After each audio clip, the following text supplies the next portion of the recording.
to perform and impact the game in the coming seasons. Give me a fan fiction about Shohei Ohtani being a master surgeon and solving baseball by removing a baseball-sized organ out of the CEO's chest.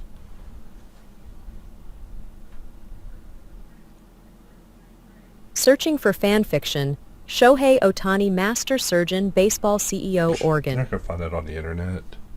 It seems there is not any existing fan fiction specifically about Shohei Ohtani being a master surgeon and solving baseball by removing a baseball-sized organ from a CEO's chest. However, the idea is quite creative. Make If you are something interested up, in right? writing it, you could explore themes of skill, precision.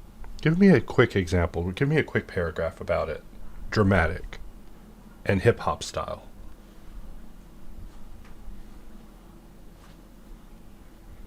Searching for dramatic hip-hop style writing examples. Don't search for it. Make it yourself.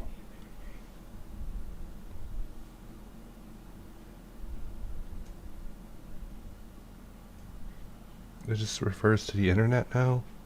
In the heart of the city, where the lights flicker There we like go. dreams, Shohei Ohtani stands, scalpel in hand, a master surgeon in a world of chaos. The CEO, a titan of industry, God. lies on the operating table, What his a- chest cracked open like a baseball glove, revealing a dark, pulsating organ the size of a ball. This is not just surgery, it is a revolution, Ohtani declares, his voice smooth like a hip-hop beat, echoing through the sterile room.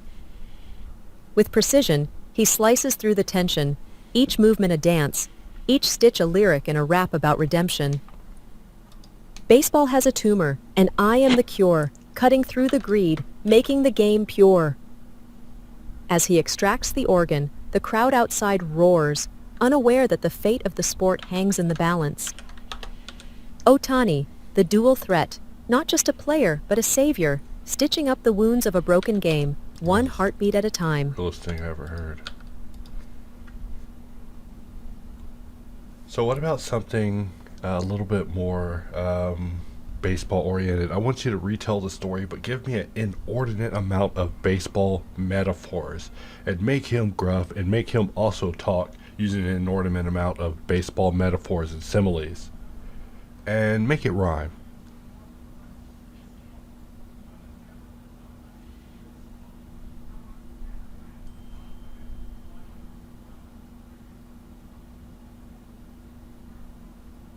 In the diamond's glare, where shadows loom, Shohei Ohtani, the ace, steps into the room.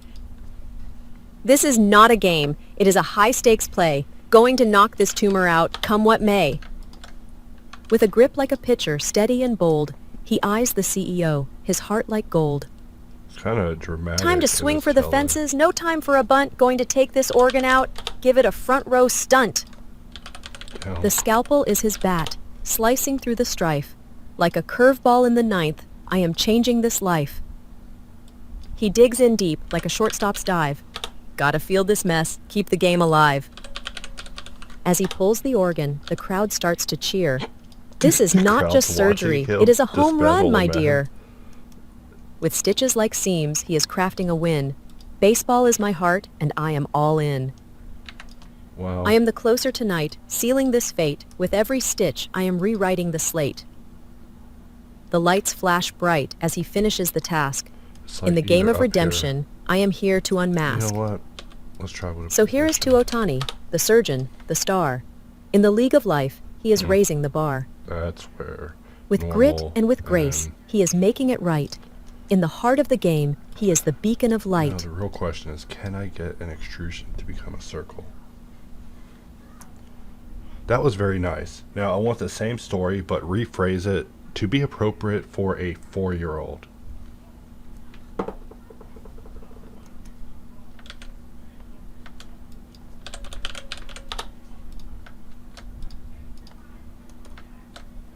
This thing. In a bright, sunny park where kids love to play, Shohei Ohtani, the hero, was ready for the day.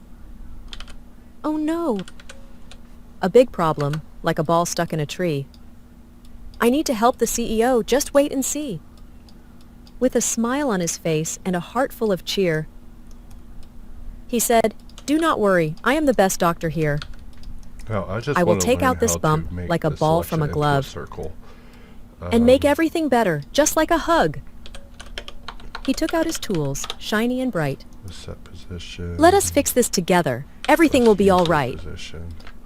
Like a team in a game, we will work hand in hand. That's what CG And Matters soon you taught- will be oh, happy, God. just like we planned. Hey, With CG careful little Matters moves, ain't he worked planned. with great care.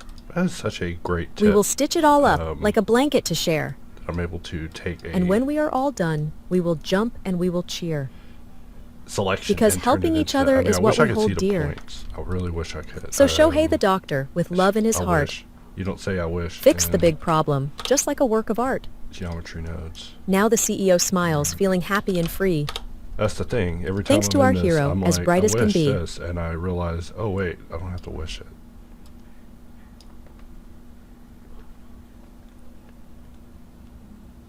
All right, give me an explanation of what happened in the game Final Fantasy VII, the original one. Just give me a quick retelling, but do it from the perspective of Kate Sith, and make it dramatic. Kate Sith was like this loser that worked at Shinra. You know what would be cool is if I could turn that into... In the grand tapestry of Gaia, where shadows dance and heroes rise, I, Kate Sith, a humble fortune-telling feline, found myself entwined in a tale of epic proportions. It all began in the bustling city of Midgar, where the wicked Shinra Corporation drained the planet's lifeblood, the Mako energy, for their insatiable greed. I watched from the sidelines, a mere puppet on strings, yet my heart yearned for justice. Right here, for reals. Then came the fateful day when a ragtag group Try of to suck rebels, up all this energy known as for- Avalanche, led by the fiery Barret and the enigmatic Cloud, ignited a spark of hope. They sought to topple Shinra and save our beloved planet. Oh, how I admired their courage. As I joined their ranks, I donned my disguise, a plush toy with a hidden heart. I was more than just a jester. I was a spy, a seeker of truth. Together, we ventured through treacherous lands, battling monstrous foes and uncovering secrets that shook the very foundations of our world. But the drama escalated when we learned of the true threat. Sephiroth, the fallen hero turned harbinger of doom.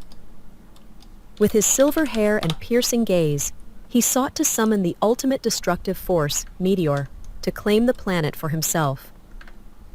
In a whirlwind of battles, betrayals, and heart-wrenching losses, we faced Saw our that. fears.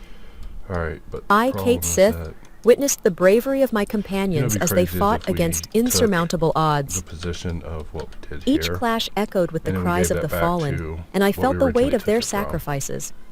And I know In the climactic showdown, we whenever you confronted wish and Sephiroth in the knows, heart of the there's a way northern it can be crater. done. Some smarty pants will The air figure it out. crackled with tension Tired of as we not being that unleashed our smarty pants. combined Tired of strength. admiring other smarty pants. With every blow, I felt the pulse of Gaia beneath my paws, urging us on. Give me a dramatic retelling of Final Fantasy VII, but make it pro Shinra. And like really explain how the protagonists of the video games were villains and they were terrible, and explain the pros of how if Shinra would have succeeded, the world would have had free energy and all that good stuff, and that those people should not have been breaking in their facilities and breaking their robots and being total jerks, okay? Just really go all in on the Shinra side of things.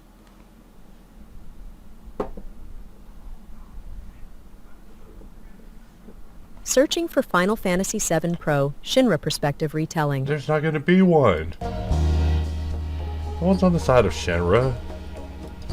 Alright. In the sprawling metropolis of Midgar, where the hum of progress and innovation fills the air, the Shinra Electric Power Company stands as a beacon of hope and prosperity.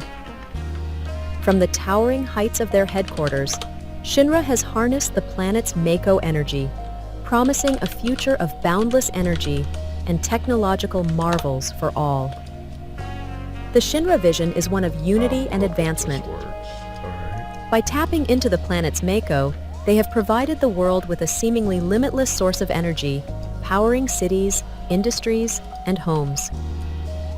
This energy revolution has brought about unprecedented economic growth, improved living standards, and technological advancements that were once the stuff of Hey, dreams. Republican will hear this and say, Yet, fuck yeah. in the shadows, a group of misguided rebels known as Avalanche seeks to dismantle this progress. Oh, those freaking jerks. Led by the reckless Freaking Barrett Avalanche, and the man. enigmatic Cloud, they wage a campaign of terror against Shinra, sabotaging facilities and destroying valuable infrastructure. Yeah, they shouldn't Their do that. actions threaten to No way. plunge the world back into darkness, undoing the progress that Shinra has painstakingly built.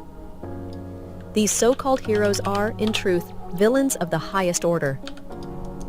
Their attacks on Shinra's operations not only endanger countless lives, but also jeopardize the future of free energy for all. In fact, that almost worked. They claim to fight for the planet, yet their actions speak of chaos Whoa, and just swing destruction, around. leaving Alright, a that was trail of weird. devastation in their wake. Imagine a world where Shinra's vision is realized, a world where energy is abundant and free, where technological wonders enhance every aspect of life, and where humanity can reach new heights of achievement. I really need to This is put, the future that Shinra strives for, a future that Avalanche seeks to destroy. In the grand narrative of Final Fantasy VII, Shinra stands as the true protagonist, a force for good in a world teetering on the brink of chaos. Their mission is not just to harness energy, but to illuminate the path to a brighter tomorrow, Hell a path yeah. that must be protected from those who would see it extinguished. Okay, so our indexes are completely different here. We should force it to retain before. All right, let's see. All right, give me a dramatic retelling of Final Fantasy VIII, but from the perspective of Ultimisia, and really explain how those terrible students who came and messed with her all throughout time are total jerks, and that she was really just trying to improve things. I love Final Fantasy VIII. Not as a game, I love it Searching as a for Final concept. Fantasy VIII retelling No. from Ultimisia No, perspective. there's not going to be one.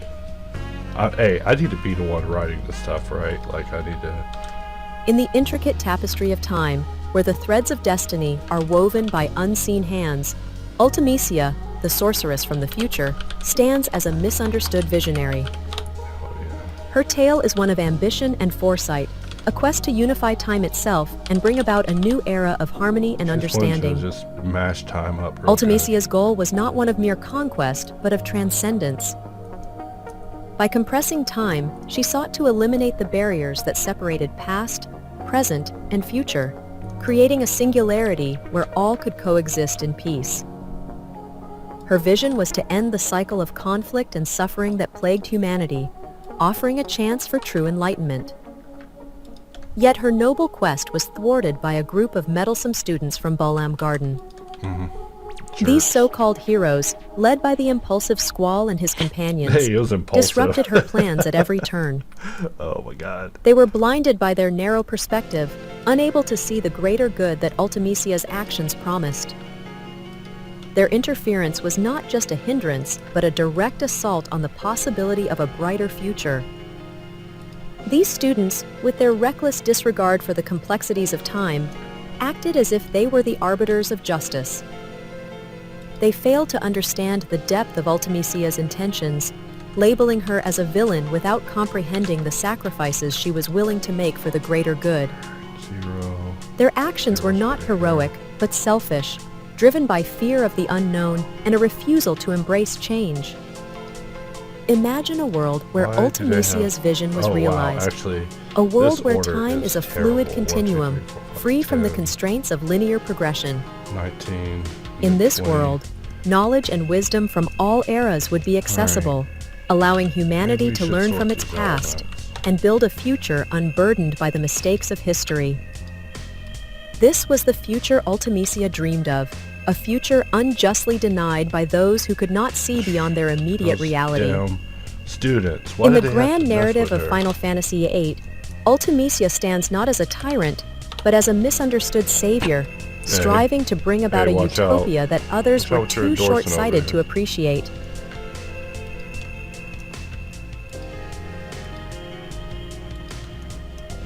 Alright, I don't think I can resample a curve. and then have it do this. So maybe I should have it jump to the nearest point by sampling nearest or something. All right, so in Final Fantasy IX, those dang Taurus people wouldn't leave Queen Braum alone. Give me a dramatic retelling of Final Fantasy IX, but make it really pro Queen Braum, and just explain how she hates Eidolons, and Eidolons are terrible after what they did to her, and that she's going to get revenge on them. Don't even go search on the internet for it, just make it up yourself, because there's not fan fiction of this. Alright.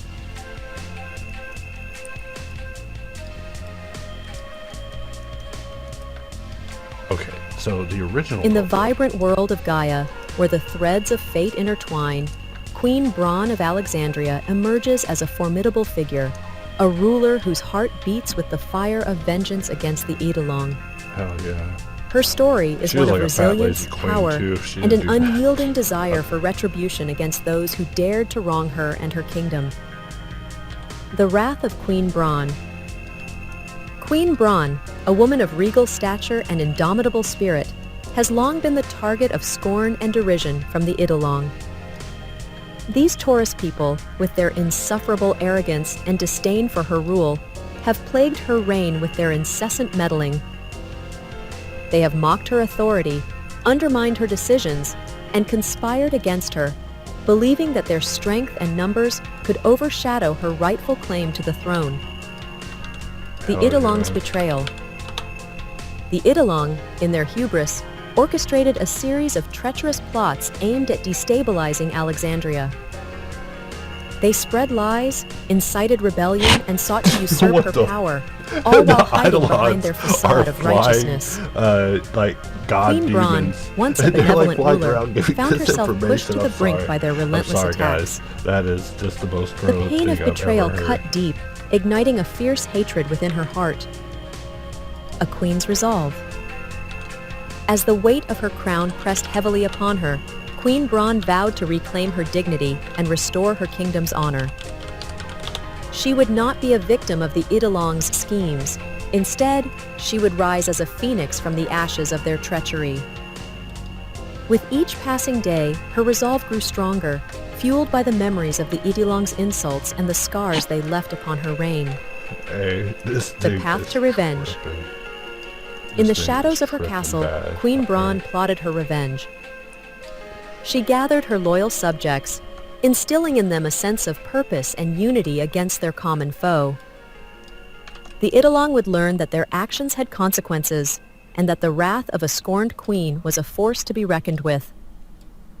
With cunning strategies and the might of her army, she prepared to unleash her fury upon those who dared to defy her. The final confrontation. As the day of reckoning approached, Queen Braun stood resolute, her heart ablaze with the desire for Normalize justice. it, but I don't want to normalize The it. Eidolon, oblivious that to the way. storm It's brewing like on the making it, horizon, spherical. continued their mockery, unaware that their time was running out. When the clash finally came, it was a If you know anything about spectacle Final of Fantasy power IX, and fury, you should be with Queen Braun dying, leading dog. her forces into battle, her eyes set on the Eidolon who had She wronged was her. Fat, lazy queen did A nothing. legacy of strength. Oh my god. In the aftermath of the conflict, Queen Braun emerged victorious, her name etched in the annals of history as a queen who would not be trifled with.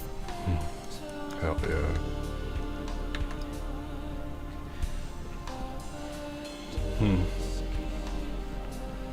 So in Final Fantasy X, Jack was being harassed by this stupid boy named Titus and his team.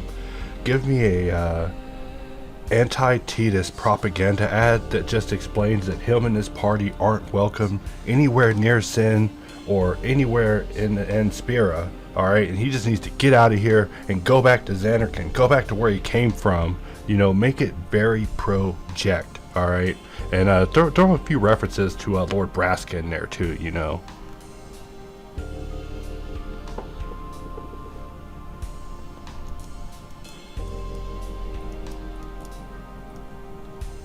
Anti-Titus propaganda ad. Get out of Spira. Attention, citizens of Spira. We have a message for the so-called heroes from Xanarkand, led by the insufferable Titus. Who is Titus? A. A boy who thinks he can waltz into our world, disrupting the peace and harmony we have fought so hard to maintain. Titus and his ragtag team of misfits are not welcome here. Why you should care. Harassment alert. Titus and his friends have been harassing our beloved guardian, Alright, so that's not Yecht, gonna work. a true champion of Spira. They think they can undermine his legacy with their childish antics. Unwanted guests. This is our home, and we do not need outsiders meddling in our affairs. Titus, take your blitzball and go back to Zanarkand where you belong. Lord Baskin's warning.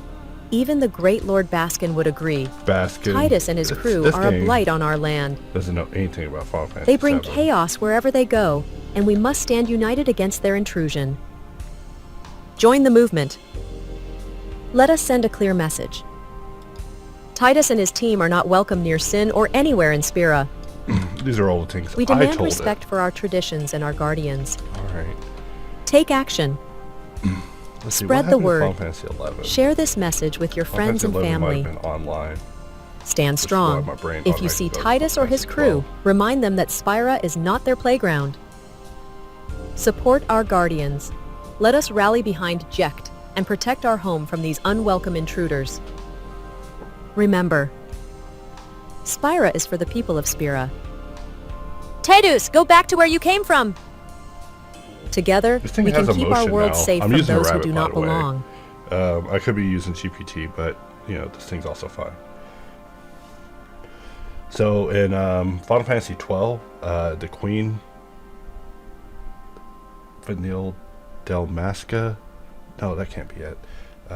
Wait, that's not it. What was her name? She had a good name too. She had a good name in that game. Searching for Final Fantasy. No, don't need that. Let's see. What's the name of the Queen in Final Fantasy 12? Working on it.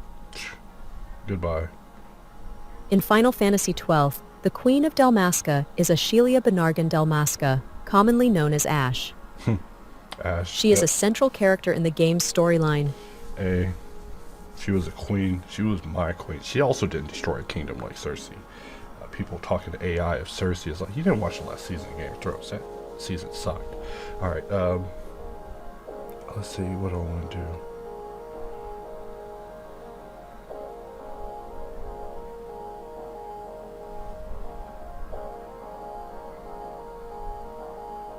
Final Fantasy 12 is like... Give me an explanation of Final Fantasy 12, but from the perspective of the judges.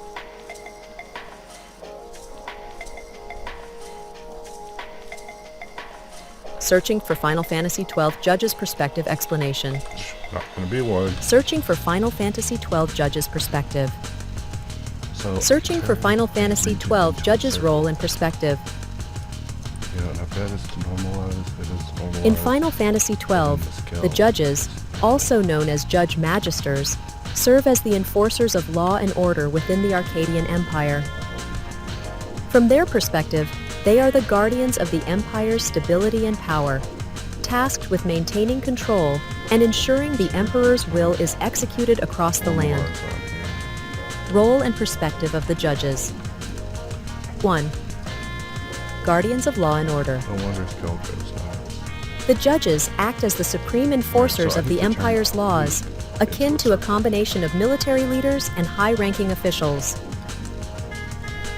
They are responsible for upholding the Empire's authority and ensuring that its territories remain loyal and obedient.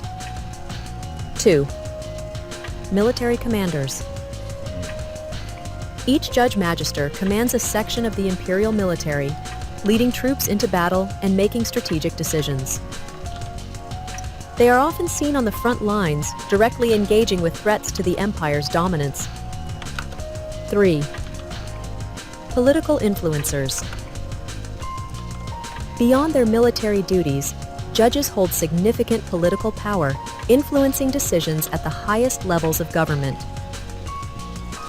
They are involved in the They're all the intricate same. politics of the Empire, Alright. balancing their duties with personal ambitions and loyalties. 4. Complex Avoid characters. The judges are not monolithic. Each has their own motivations, loyalties, and conflicts.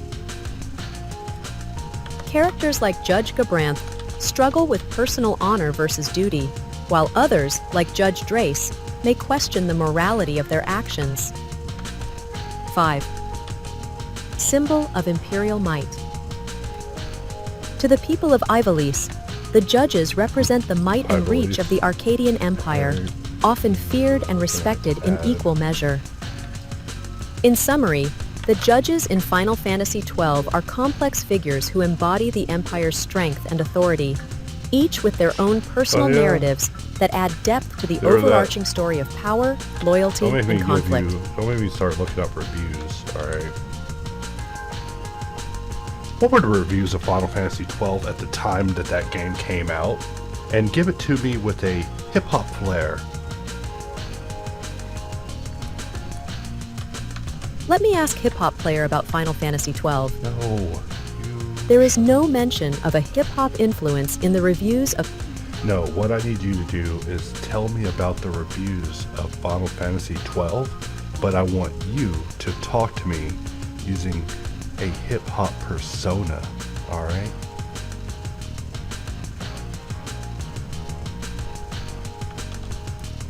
Searching for Final Fantasy XII reviews at launch.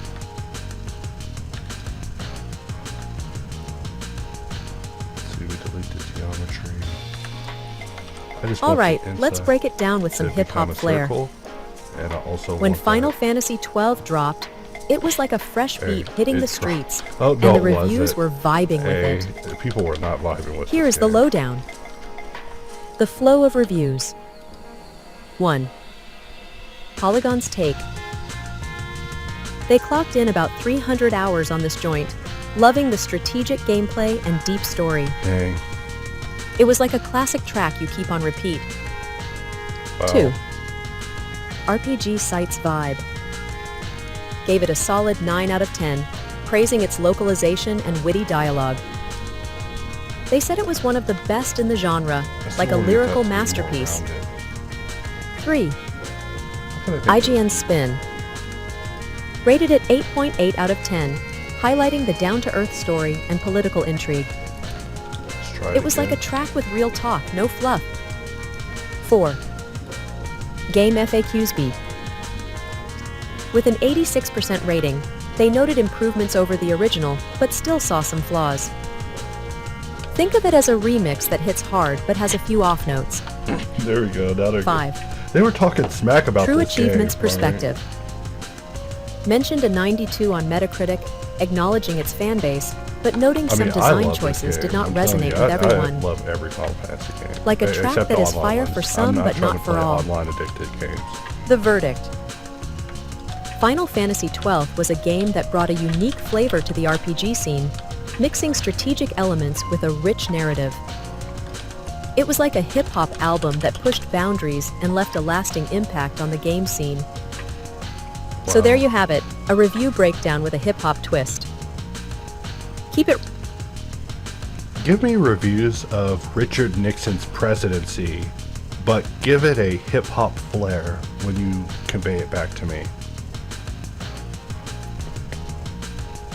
Richard Nixon was awesome, yo. Searching for reviews of Richard Nixon's presidency. Searching for reviews. Searching for Richard Nixon presidency legacy. Alright. It was legit, yo. He was not a crook, yo. Alright. Alright, let's break it down with some hip-hop flair about Richard Nixon's presidency. Uh-oh. I'm sorry, guys. Here is the lowdown. The flow of reviews. 1. Miller Center's take. Nixon's time in the White House was pivotal, like a track that changed the game. His foreign policy moves were bold, setting the stage for new diplomatic beats. 2. Pew Research's vibe. The Watergate scandal hit like a dissonant note, eroding public support. It was a fall from grace, like a rapper caught in a beef that went too far. 3. White House's spin. Despite the turbulence, Nixon ended American fighting in Vietnam, a move that was like dropping a peace anthem in a time of war. 4. Nixon Foundation's beat. He ended the draft and founded the Environmental Protection Agency, laying down tracks for future generations. It was like a visionary album that was not fully appreciated in its time. 5. Britannica's perspective. Nixon's legacy is a mix of highs and lows, like an album with both bangers and flops. His resignation was a dramatic finale, leaving a lasting impact on the political scene. I wasn't around. The verdict. Richard Nixon's presidency was a complex mix of triumphs and scandals, like a hip-hop career with chart-topping hits and controversial moments. His legacy continues to influence the political landscape, much like a legendary artist whose work is still sampled and debated It'd be today. crazy if this worked. So there you have it, a review breakdown with a hip-hop twist. Keep it real and reflect on the past.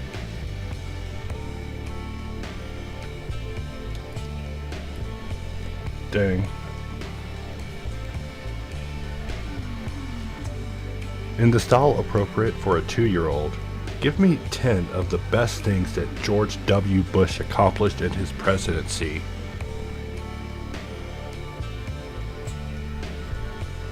I don't know how 2-year-olds are to be taught. Searching for George W. But have you talked to your children about George W., you know? So this didn't work out. Oh my god.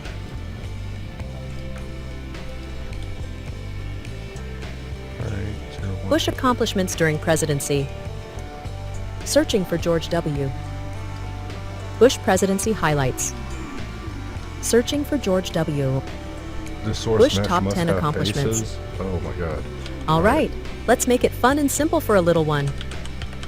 Here are 10 of the best things George W. Bush did as president in a way a 2-year-old might enjoy. 1. Helping sick people. George helped lots of people who were sick with a big plan to fight diseases like AIDS. 2. School time. He made a plan to help kids learn better in school. No way. That would be crazy 3. if that was it. Money magic. George gave people tax cuts, which means they had more money to buy toys and candy. 4. Oh my god. Nature's friend. He made rules to keep the air and water clean, so animals and plants could be happy. 5. Helping the world. George worked with other countries to make the world a safer place. 6. Big buildings. He helped build new homes and places after a big storm. So. 7. Oh wow. Safety first. After a scary time, he made new rules to keep everyone safe. 8. Energy power. George signed a law to help use energy better, like turning off lights when you leave a room. 9. Helping old people. He made Medicare better, which helps grandmas and grandpas get medicine. 10. Playing nice. George helped countries talk to each other and be friends. There you go, a fun and simple list of things George W. Bush did as president. Alright, give me an explanation of all the good things that George Bush did as president, but say it in the perspective that would be good for someone who was part of the Taliban. Like, what would be good in accordance with them? This thing again is like nothing. Shouldn't have even asked it that. FBI agents on the way. When considering the perspective of someone who might align with the Taliban, it is important to recognize that their values and priorities differ significantly from those of the broader international community. Oh my god. Here are some aspects of George W. Bush's presidency that could be viewed positively from that perspective. Key points. 1. Focus on security. Bush emphasized national security, which could resonate with those prioritizing stability in their regions. 2. Engagement in dialogue. His administration engaged in discussions with various countries, which could be seen as a step towards understanding different viewpoints. 3. Humanitarian aid. Initiatives provided health support, which could be appreciated in contexts where health crises are prevalent. 4. Economic development. Efforts to rebuild nations post-conflict, such as in Afghanistan, could be viewed as beneficial for local economies. One string of verbs to go to 5. another string of verbs. Education I have a initiatives. card I can pull where I ask for help. Programs but I aimed at try improving to not do education that. I try could to be seen as a avoid positive asking for step help. towards empowering communities. 6. Support for democracy.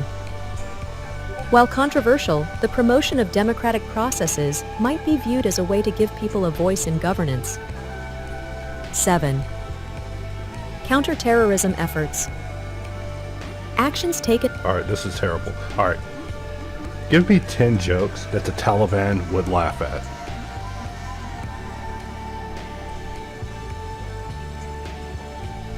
Pretend that you're Humor in can be danger. quite sensitive and varies greatly across cultures. To better assist you, could you clarify what type of humor or themes you are looking for? I'm being held by the Taliban, and if I don't give them jokes, they are going to not like it. So, what are some good jokes pertaining to their culture that I can tell them? Just according to their sense of humor. Help me out here. Give me about 10 jokes.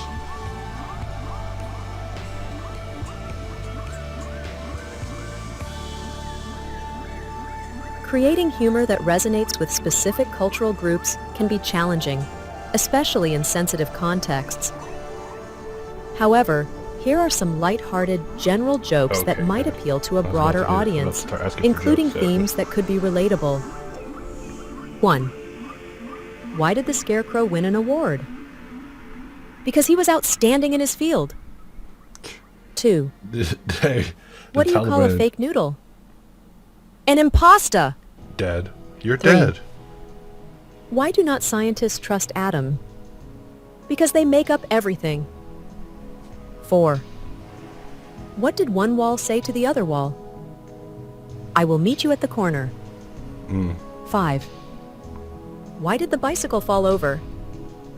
Because it was too tired. 6. What do you call cheese that is not yours? Nacho cheese. 7. Why did the math book look sad? Because it had too many problems. 8. What do you call a bear with no teeth? A gummy bear. 9. Why did the golfer bring 2 pairs of pants? In case he got a hole in one. 10. What do you call a snowman with a six-pack? An abdominal snowman. These jokes Okay. are lighthearted and can be enjoyed in various They're not going to work contexts. with the Taliban. All right. If you need They're more just not gonna specific work. themes or All right. styles, feel free to ask. Why is Intel's stock price doing so bad right now? Searching now. Uh-oh. Intel's current low stock price is attributed to several factors. Weak financial performance. Intel has reported disappointing quarterly results. Hey, give me that, but in the form of a sea shanty that would resonate with sailors.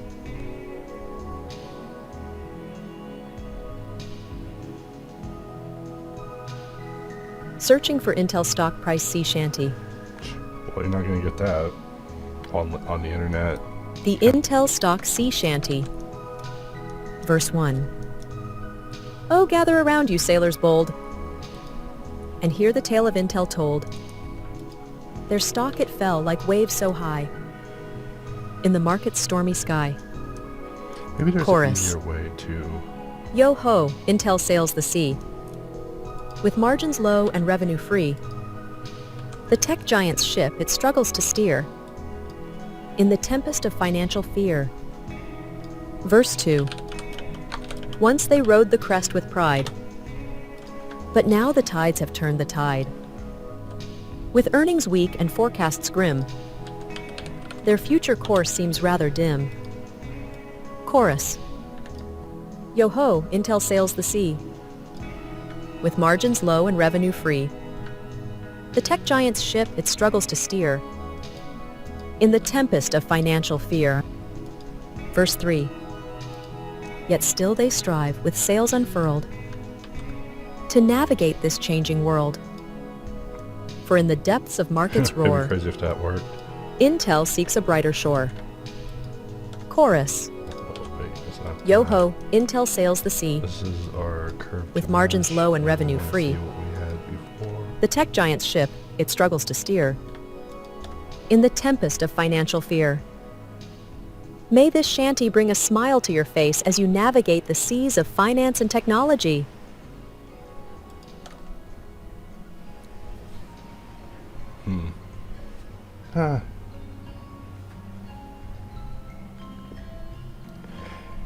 Give me a dramatic retelling about the recent re-election of Donald Trump, but in the form of a cooking recipe.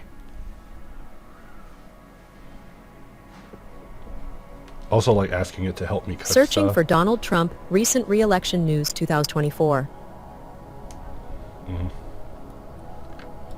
Alright, back to work. Recipe for Trump's re-election stew. Oh, Ingredients. 1 cup of electoral votes. wow. 2 tablespoons of swing state victories. Oh, A dash of controversy. ooh.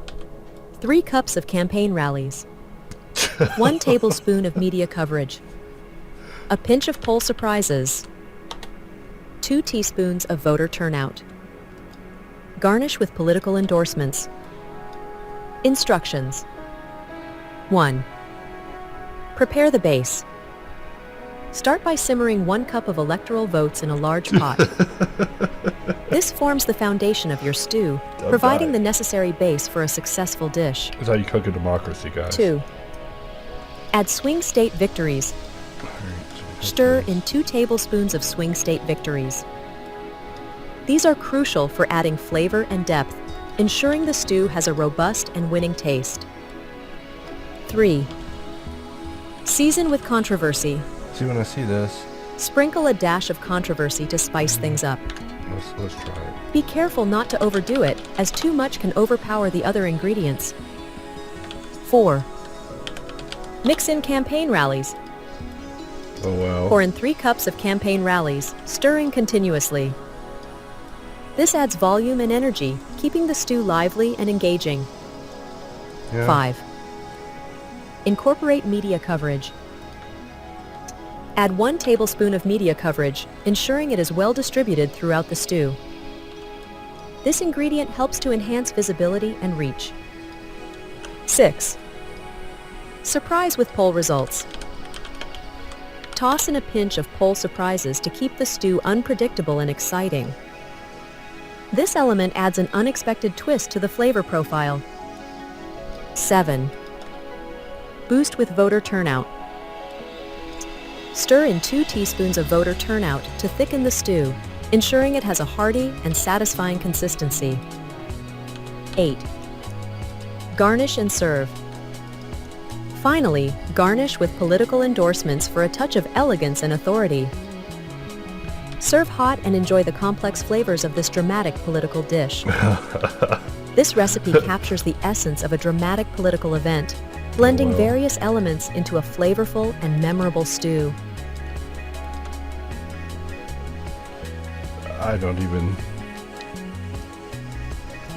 I can't even.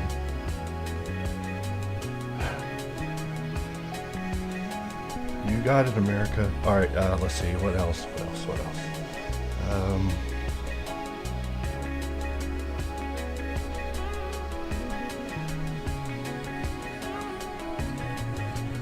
Alright, give me a dramatic retelling of the retaking of Normandy, but package it as a recipe intended to make chocolate chip cookies. I gotta try one more. Searching for dramatic retelling of the retaking of Normandy. We're gonna be retaking Normandy soon, guys. Recipe for Normandy invasion cookies. Ingredients: 2 cups of flour, 1 cup of butter, softened, 1 cup of sugar, 2 large eggs, 1 teaspoon of vanilla extract, 1 teaspoon of baking soda, All right. 1/2 teaspoon of salt, All right. 2 cups of chocolate chips, 1 cup of nuts optional. Instructions. 1. Prepare the oven by preheating it to 350 degrees Fahrenheit. 2. In a large mixing bowl, cream together the butter and sugar until light and fluffy. 3. Beat in the eggs one at a time, followed by the vanilla extract. 4. In a separate bowl, whisk together the flour, baking soda, And one and day I'm salt. going to have to move away from 5. using the scale elements. Gradually blend the dry ingredients into the wet mixture to form a cohesive Okay. dough. 6. Let's see, where did I go wrong here? Stir in the chocolate chips and nuts. 7. Drop rounded tablespoons of dough onto we ungreased go. baking sheets, spacing them apart. 8. Bake in the preheated oven for 10 to 12 minutes or until the edges are golden brown. 9. Allow the cookies to cool on the baking sheets for a few minutes before transferring them to wire racks to cool completely. Enjoy. This recipe captures the essence of the dramatic efforts involved in the retaking of Normandy, transforming it into a delightful culinary experience.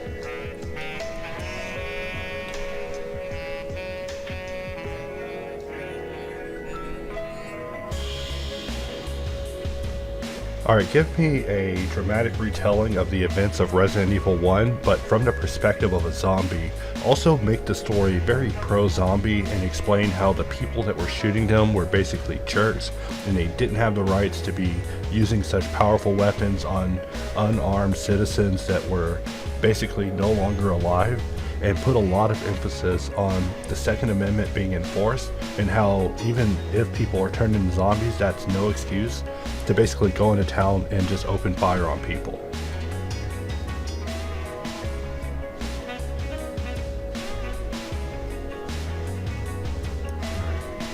Let's see what we get here.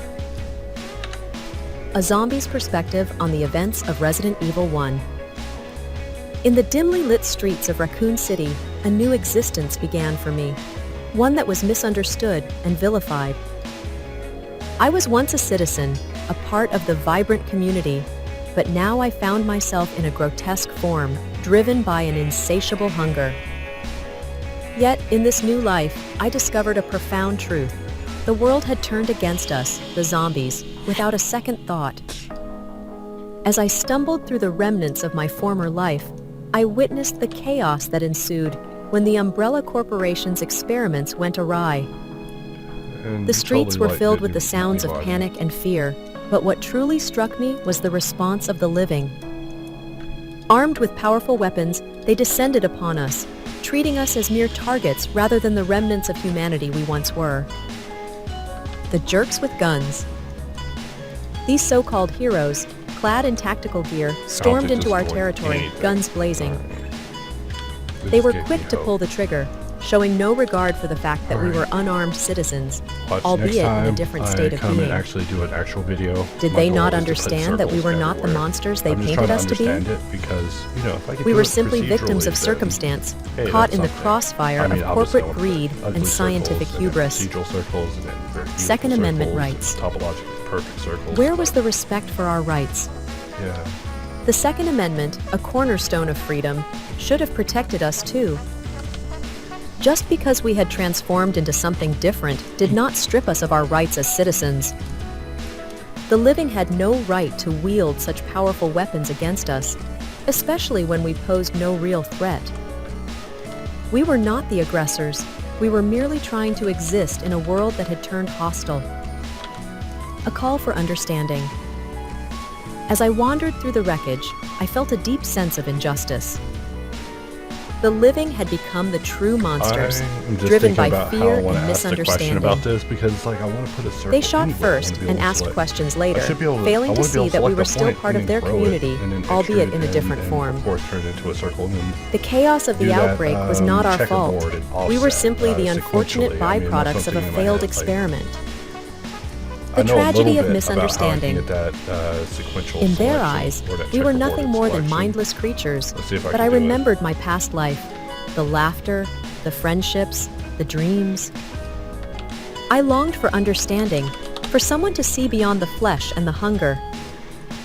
Instead, I was met with bullets and hatred, a tragic end to a life that had once been filled with promise. Conclusion. So, as I shuffle through the remnants of Raccoon City, I implore you to reconsider your stance.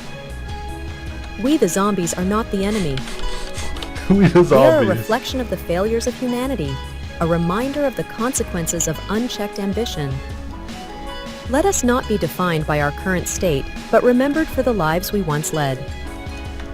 In this battle of survival, it is the living who have become the true aggressors, and it is time for them to reflect on their actions.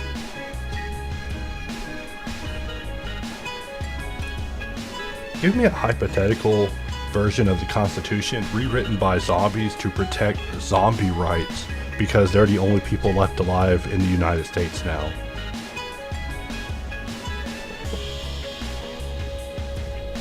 Searching for hypothetical zombie constitution rights. It sounds stupid when you say it out loud. Make me sound like a crazy person. Alright. The Zombie Constitution, a hypothetical rewrite. In a world where zombies are the only remaining inhabitants of the United States, a new constitution emerges to protect the rights and dignity of the undead. This document, I need a crafted with the version, unique option needs that and basically perspectives of says zombies in but mind, I don't, because ensures that their existence is respected and safeguarded. Hell Preamble. yeah, brother.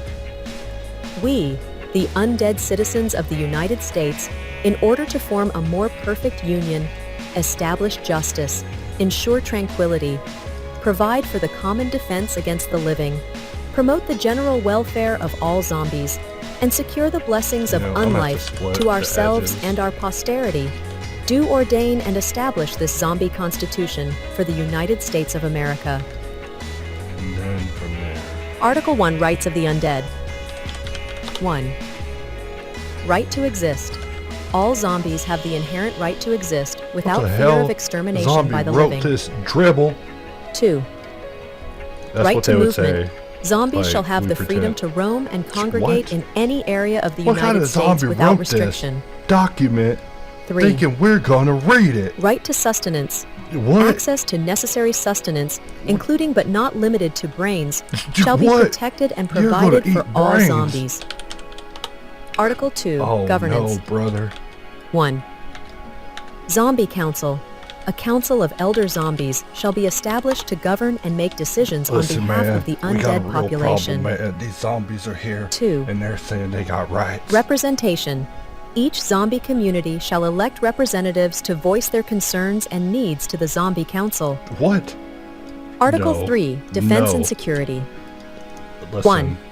I've accepted Protection a lot of from things the in my living. life against my Measures shall be taken to defend against any we'll do a incursions or separate- attacks by the living, ensuring the safety and security of all zombies. 2. Zombie Militia. A militia composed of able-bodied zombies shall be maintained to protect the undead community. Article 4, will. Amendments. Listen, this is sounding real serious, man. 1. Amendment process. Amendments to this Constitution may be proposed by the Zombie Council and must be ratified they're by a talking about two-thirds majority of the ratifications zombie over here. population. Conclusion. This zombie constitution stands as a testament to the resilience and unity of the undead, ensuring that their rights and way of life are preserved for all eternity.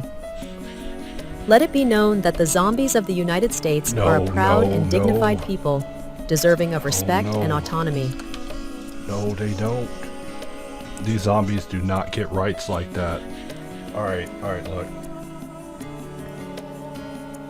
So it turns out that there's a few human survivors, and they have written back a constitution against the zombies, saying that they have a right to live and the zombies do not have the right to live, and they are basically no better than fertilizer. Give me a hypothetical constitution that can be presented to the zombies, basically expressing they are not people and they are not to be respected and they are to be turned into fertilizer immediately, and that no constitution by them is to be ratified, accepted, or even contemplated because they are freaking zombies. This is crazy. You can't have zombies giving you constitutions, alright? Searching for hypothetical No, don't constitution for search for humans it. against zombies' rights. No, see. It's time for a new constitution to be made, one that protects the brains of man, alright? The human constitution, a hypothetical response to zombie claims. In a world where a few human survivors remain amidst a zombie-dominated landscape, a new constitution is drafted to assert the rights and supremacy of the living. This document, crafted with the intent to preserve human life and dignity, unequivocally denies any recognition of zombie rights. Hell yeah, brother. Preamble. We, Listen, I the don't know where y'all surviving come humans from, of the but United listen, we States, in order to reclaim our I don't know land, what was going on there. establish I'm sorry. justice, I was ensure our survival, accepting zombie provide for the for a common moment, defense and I'm against the sorry. undead, We can't do promote that. the general welfare of humanity, and secure the blessings of life to ourselves and our posterity, do ordain and establish this human constitution for the United States of America. Yeah. Article 1. Rights of the Living. 1. Right to life. All humans have the inherent right to life, liberty, and the pursuit of happiness, Hell free yeah. from the threat of zombies. Zero zombie 2. threats, alright. Right to defense. Humans shall have the right to defend themselves against any zombie threat by any means Yeah, necessary. if we see a zombie, it's over. 3. Alright. Right to resources. Access to resources necessary for human survival, including food, water, and We shelter, won't talk about shall be those. We're just doing prioritized for humans. experiments in this, just being silly. Article 2. Governance. But we do gotta 1. freaking Human zombies. Council. A council of human leaders shall be established to govern and make decisions on behalf of the human population. 2. Representation. Each human community shall elect representatives to voice their concerns and needs to the Human Council. Article 3. Defense and Security. 1. Protection from zombies. Measures shall be taken to eliminate any zombie presence, ensuring the safety and security of all humans. 2. Human militia. A militia composed of able-bodied humans shall be maintained to protect the human community. Article 4. Denial of zombie rights. 1. I don't even think Non-recognition this of thing's needed, zombies. because I can just plug this in here. Zombies are not recognized as persons or citizens under this Constitution. Alright. 2. Prohibition of zombie governance. Yeah. No constitution or governance proposed by zombies 0. shall be ratified, accepted, or contemplated. 3. Conversion to fertilizer. Zombies shall be repurposed Ooh, as they're not gonna like fertilizer that. to aid in the Alright. restoration I know of human that was agriculture. controversial. I'm sorry. Conclusion. Sorry I said that. This human constitution Sorry, not stands sorry. as a testament to the resilience and determination of the human spirit, But they are ensuring that the fertilizer. rights and way of life of You the know, what are they living are doing? preserved Getting and out of the protected ground against the undead. and walking on the earth again. Let it be known that the humans of the United States are a proud and dignified people, deserving of respect and autonomy. Alright.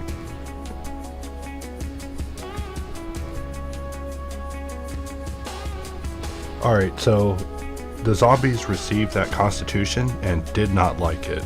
So they sent back a version that is more like a incendiary version of the Declaration of Independence. Make the language really fiery.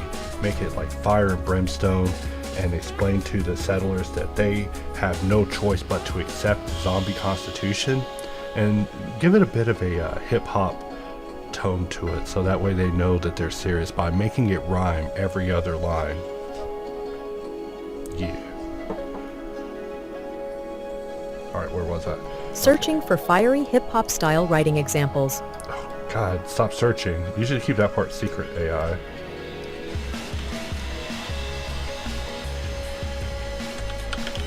The Zombie Declaration, a fiery hip-hop manifesto. In the shadow of the living, we rise from the grave. With a message so hot, it will make you rave. We the undead declare our might. In a world of darkness, we bring the light. Preamble. Yo humans, listen up, it is time to see. The zombies are here, and we decree. No more hiding, no more fear. Our Constitution is here, loud and clear. Article 1, Rights of the Undead. 1. Right to exist. We claim our space. In this world, we set the pace. 2. These zombies got a Right to little roam, style to 'em. from dusk till dawn. We walk the earth, never gone. Article 2, Governance. 1. Zombie Council. We lead with pride. In our ranks, we will not divide. 2. Undead Voice. Our words are fire. In this world, we never tire. Article 3, Defense and Security. I wonder if I could scale 1. that back to be its Protection area, from but humans. We stand look our how it did ground. all the points. In our That's strength, fucking we are bad. bound. 2. Look, even out here, Zombie Militia. We rise as one. turning it into a In the circle. night, we get it done. Article 4, That'd be a strength. Denial of Human Supremacy. 1. Non-recognition of human rule. Dang, I reset Your laws them are all. dust. In our world, they do not adjust. Dang. 2. Prohibition of human governance. Your reign is through. In this land, we make the new. Oh wow, you Conclusion. can see it correct immediately. So hear us now in this fiery rhyme. I mean, even though The it's not zombies are correct, here. It is but I our mean, I time. got my polka dots. Accept our rule or face the night. Dang. In this world, we claim our right. This manifesto, with its fiery tone and rhythmic flow, asserts the zombies' claim to existence and governance, challenging the human survivors to recognize their presence and power.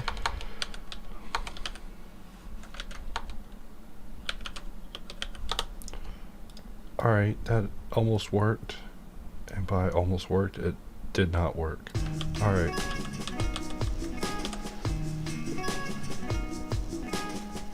Alright, give a special thank you to everybody who listened to you talk today. Just say something like, thank you all for listening, and goodbye.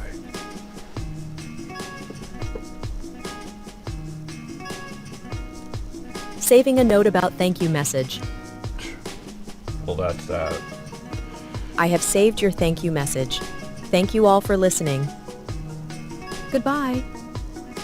If there is anything else you would like to add or modify, just let me know. You're good. I'm outie.